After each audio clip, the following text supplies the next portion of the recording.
Hello, I'm Mario Toneguzzi, managing editor of Canada's Entrepreneur. My guest today on Canada's or Calgary's podcast is Chris Tuddy, who is an artist and an entrepreneur in Calgary. Thanks for joining us today, Chris. Hey, thanks for having me. Okay, I noticed the colorful background you have, and are those some of your works of art? Yeah, they sure are. My house is definitely a very colorful place. A lot of my artwork hangs within it. You can't get overspray on it, so I can't really leave it in the shop, so to say.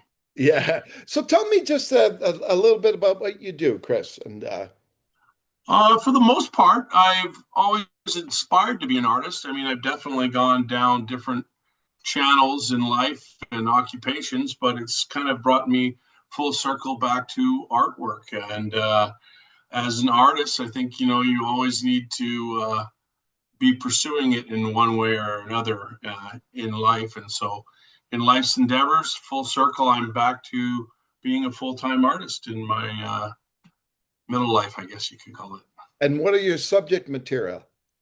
Well, I think that as a young kid, they definitely tried to pigeonhole anybody as an artist. You're going to be a wildlife artist, or you're going to be a cartoonist, or, one of the most popular but most challenging aspects of art is definitely portrait art. I mean, if one little mistake, you don't capture the nose properly, or the lips, or the eyes.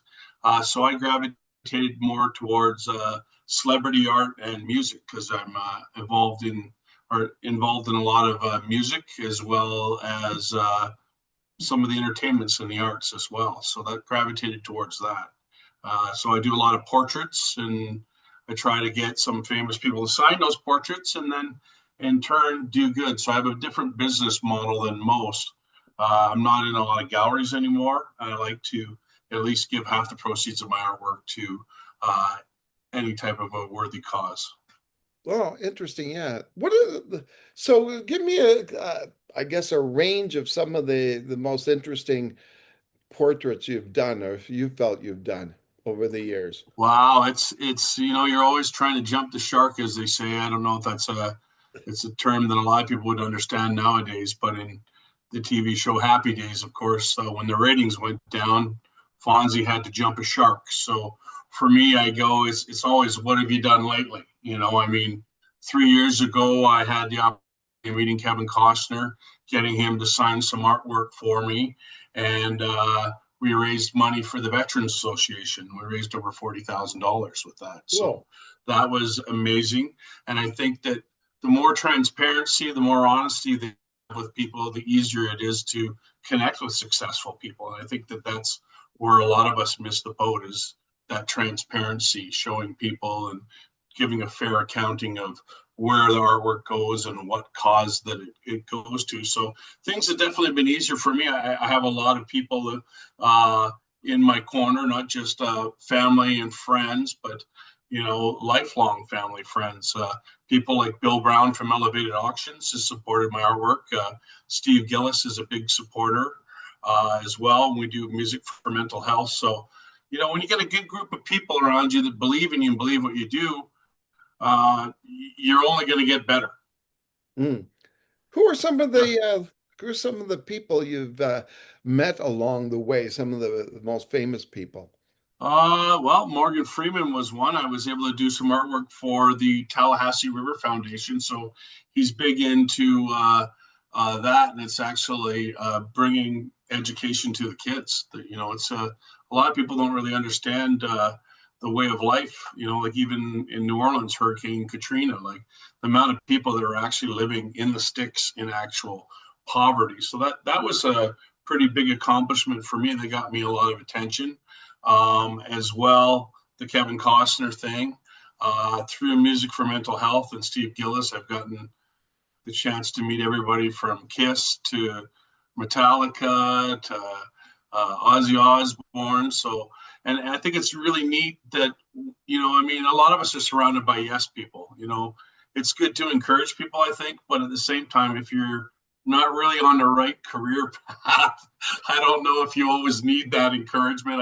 I don't want to hurt anyone's feelings, but Yeah. you know, maybe somebody needs to tell somebody sometimes that, you know, you're not really that good at this. But it means a lot to me when you see somebody whose image has been immortalized, has been painted, been created a million times over, and they look at what you created and you can see that little spark in their eye. Like I think Ice Cube was a big one for me. He's a pretty hardcore gangster, and you know that's his persona. And when he signed the painting of me, I could see that little twinkle in his eye, like he'd approved of what I had created. And I really try to tell a story through my artwork. I think that that's really important to try and get into the subject matter and to understand it and to appreciate it. You know, I mean, so that's a part of my journey, I guess. But the nice thing is that I am able to not only move people emotionally with my artwork, but also to contribute back. And I think a lot of people don't really understand the sense of community and how important it is to give back and to have a purpose in life or a mission that makes you feel good about looking in the mirror every day. Yeah. Now, Yeah, now we ran into each other a little while ago at the Calgary Blues Festival, and you had yeah, that was fun. yeah, you You had look like you were having fun. yeah, I had a great time. So It's you always had fun running into a you. nice little tent there with stuff that you were selling, and one of the things that drew my attention was a picture you had of the Hanson brothers of Slapshot movie fame, and you joined them with glasses and all. What was it like? That's Oh kind wow! of an Well, iconic movie for Canadians who love hockey, right?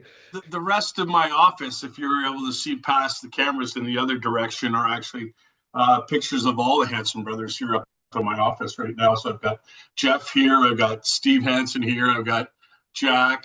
I've really became really good friends with Dave Hanson as well as Steve Carlson, who portrays Steve Hanson on the shows. So they've bought my mugs. They've used my images for autograph signings.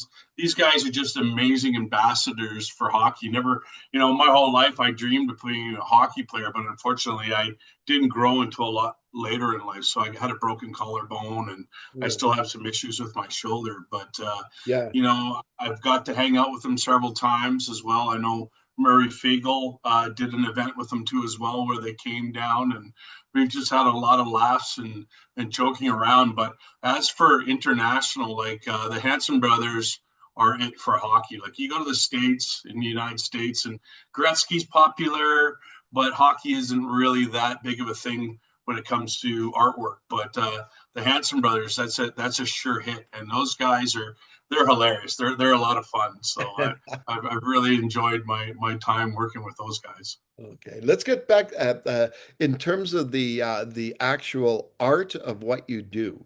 Uh, how long usually does it take you to do a portrait? Oh, I definitely think with time, people develop at home skills. I mean, one skill I've really had to learn is organization. So, you know, you really need to attack a lot of artwork, unfortunately, like you would any type of a business deal, I guess, or, you know, whether it's you're making a movie, whether you're building a house, you need to look at the financial aspect of it. I mean, sometimes it takes me up to a month to paint a picture. Now, if that painting doesn't sell, or, you know, I've also realized that sometimes high end artwork, it doesn't always sell. So you need to look at the bigger picture. Are you painting something that could be marketable in other areas? Mm. So, you know, I mean, a lot of artists think they're too good to go out and press flesh or meet people. And so I've kind of thought, you know, that's stupid. Why not go out to events, meet people, have a little bit of a mobile art gallery, like a bit of a vendor thing, and make your artwork accessible to everybody? So, in order to cut out the middleman, I've done everything from learning how to make ceramic mugs with my images on it, keychains, smaller bottle openers, even chapstick holders, Yeah. coasters. you name it, in order to kind of bring my art to those people and to market it. But like you said, sometimes I spend a month painting something. It might not sell all the time. It's like it Yeah. could be like an exotic car. You got to find the right person, and there's very small markets. So baseball is bigger in the States than it is in Canada. Hockey is bigger in Canada. Oilers paintings don't sell very well in Calgary because of the Battle of Alberta, right? Yeah. Calgarians are pretty stubborn in that way. In Yeah. fact, I think it was only up until about maybe 15 years ago that you were allowed to really wear an Oilers jersey and feel safe at the Saddledome. True. True. Yeah. Hey, I'm just curious. So a good friend of mine is a fellow artist, Paul Van Ginkel, and Oh wow, I got mad respect for that guy. He's been around and at it for years, and yeah, and I can um, see he's starting to evolve too, marketing wise. yeah. Well, and you know what? I've known Paul for gosh, close to 40 years, I guess. And one of the things that he always said to me is that he had two jobs, right? He had the job of being the artist, then he had the job of being the business person. How do you, he's got his hat on. How do you feel about that? How do you juggle the two aspects of what you do? I'm not going to lie to you, it is really hard, but if you want to succeed in life, you got to wear many hats, my friend. I mean, you got me, I am the web designer, I'm the graphic artist, the graphic designer. I do all of my reels for like yourself. I mean, I edit, I create the content, I write the content. Because you're becoming more of a professional artist, it's expected for you to come up with a title for the artwork, a description, possibly even your experience. Like I called the Stevie Ray Vaughan painting Texas Pride because back in the day, he's a Texan and he's got that song Pride and Joy. But when I first met him as a kid at the Jubilee Auditorium, uh, us as kids wanting to be cool and be adults, we also used to drink Texas Pride, which was a non-alcoholic beer that you could buy in the grocery store. So I know what it's like having to maintain all these aspects. And if you don't, like, I mean, I make mugs and sell them to people for $10. Well, and still make a profit because I make those mugs myself with my proprietary images on it. But I mean, to get the same mug made at a cheap place like Walmart, it costs $16. So if you know the laws of business, you got to sell something for at least three times that amount. No Yeah, one's going to buy an 11-ounce mug for $60, are they? yeah, No. that's true. Yeah, yeah. Do you have a routine? Like what? I'm getting into a better routine, I think, Yeah, uh, with my artwork, trying to focus days where it might be more computer work or uploading new images or new product to my website. But life is not routine. I mean, yeah, unfortunately, I do try to motivate myself with events. Like try to target market them. Just because it's a blues event, you can say, BB King and Stevie Ray Vaughan aren't going to do well. But I found out that was not the case. That spending the time motivating myself to create some artwork for a special event, it went really well. But I mean, sometimes you go to golf tournaments and now I'm selling Taylor Swift stuff to dads for their daughters yeah, or grandfathers for their granddaughters. So, yeah, it used to be more hockey and sports orientated, but somebody as popular as Taylor Swift, I mean, there's a need and a niche for those type of things. And again, if you get too pigeonholed into only painting certain type of things, like I see Paul, for instance, he did a beautiful Mick Jagger painting where he used to only horses or chuck wagons or yeah, different type of still life. I think you got to always be jumping that shark and trying to reach out to different people. And this artwork's on my wall here. It's not going to sell itself. I mean, yeah, so yeah, you got to get out there and meet people too as well. And I think I'm becoming a little more recluse like that in my. I don't go out to bars as much anymore or nightclubs. I'm not that young partying buck anymore, but I do go to a lot of charitable events. We got the chance to sit down at the Sin Look Society. And again, there was a Taylor Swift painting up for grabs yeah, there.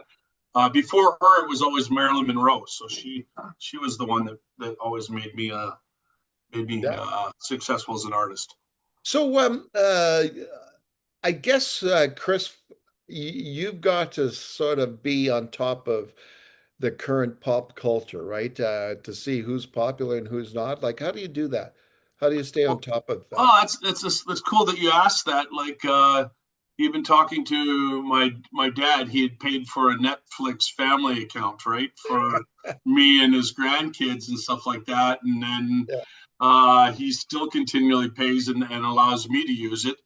And his only reason to justify was that you kind of got to be up to date with current pop culture. And so definitely I do watch a lot of TV. In my foyer, I have a big picture of Peaky Blinders, Thomas Shelby from the show Peaky Blinders too as well, and that's done well. So you definitely, that's something I learned from my grandfather too. Just because you weren't born when it didn't happen, doesn't mean that you don't have to be relevant about that. And they were huge supporters of my artwork. It was almost embarrassing. Like any painting that I ever did, and I spent a long time on it, they would have it framed. And back in the day, I like to paint on gallery wide canvas. I'll even paint on the sides, right? Oh yeah. But back in the day, like they used to mat it, frame it, put museum quality glass on it, frame it. So you take a painting that you've done, or even a piece of paper, and next thing you know, you're spending 1,500 to $2,000 just to frame a picture. So my Yeah. grandparents always framed my artwork and put it up there. But my grandfather, like you said, you got to be aware of it. Just because you weren't born at a certain time. And I think you see some of the newer generation, they're like, oh, well, I wasn't around, so why should I know that? Well, we learn from life's lessons, and history does repeat itself, doesn't it? Yeah, that's true. Do you spend a lot of time down south in California, Yeah, LA I do spend a area? lot of time in Los Angeles for sure. Yeah. And why is that? Uh, I think that there's a little bit more of an era of creativity there, and there's a little more freedom, especially when it comes to spending. I think that if somebody really likes something and they want it, they got to have it. You got those Orange County, the First Wives of Orange County, and I've got a lot of good friends and networks. A really good friend of mine, Josh Morrow, who works on Young and the Restless too as well, and Hmm. he's promoted a lot of my artwork too as well. It's just a great guy and all around type of person that most people would aspire to be in a career in Hollywood. I like going to bars too that promote music, and the Rainbow Bar and Grill. I got a lot of friends that they're there. They have the Lemmy Lounge there too as well. So California is a cool culture. It really does embrace the arts too as well. Yeah. I think that Calgary could definitely be a little bit more like that. I know Edmonton has the Fringe Fest and stuff like that too as well. But unfortunately, there just isn't as much money in Canada as there is in the U.S. And I don't know if we can blame Trump for that, but I don't. I try to avoid politics and religion at all costs when it comes to business, and that seems like a good business model for me too. Did you ever do any political portraits? I've been no, I did paint Ronald Reagan. Funny that you should say that. And my buddy Josh has it in his dressing room in Los Angeles on the set of Young and the Restless. But that was probably the only one I did. I really did look up growing up in the '80s as a kid to Ronald Reagan. I thought it was kind of neat that here's an actor to become president. I used to follow he liked jelly beans. I like jelly beans. I like acting. He Yeah. was in a lot of the old time westerns, and I do remember him as a young kid saying, "Tear down that wall." you know, and I think sometimes that's what we need is a leader that has as much power in the words that he says as the actions and the things that he does. I guess Nancy Reagan was a little offside, but again, I don't want to talk too much about politics, but Yeah. just say no to drugs, which was a big spiel too as well. And I mean, drugs are a big part of an epidemic too as well. So me, I try to clean living. I just came from the gym before I saw you. I try to paint from 6 in the morning till 2, and just Wow. try to look after my health as I get older too. Yeah, don't we all? Well, that was Yeah. excellent. Well, thanks so much, Chris, for joining us today. It's a lot of fun, man. It's always fun running into you, and Yeah. I followed your career for a long time. So, you know, uh, What, what what? motivates you to get out of bed every day? Yeah, exactly. I don't know. That's a good question some days, right? Yes, well, thanks, man. It's One been last appreciated. question. One last Yeah. question. How do people get in touch with you? Where then find you? I'm becoming very Googleable now, but I think that they spell my name Tuddy. It's an Irish name, Tutty, Tuddy.